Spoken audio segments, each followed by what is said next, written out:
The Hyperspectral Radiography Sources program is seeking to develop a suite of laser-driven radiation sources. The common piece of all of these sources is an ultra-intense femtosecond laser pulse.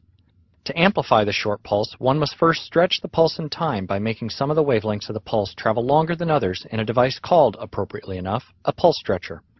The pulse then travels through an amplifier to boost its energy and is then sent through a pulse compressor that reverses the process of the pulse stretcher. The compressed pulse can contain over a joule of energy while still being less than 100 femtoseconds long. The resulting intensity approximates environments not seen outside the core of stars. These ultra-intense, ultra-short pulses will be used to seed radiation modules in the HRS program. A femtosecond laser pulse is sent into an optical cavity whose length is matched precisely to the round-trip time of the pulse. If the phase and timing of the next laser pulse matches the pulse that traveled around the cavity, the intensity of the two will add. Eventually, the light in the cavity becomes sufficiently intense to enable high harmonic generation, in which the electrons in the atoms of an inert gas jet scatter off the atomic core.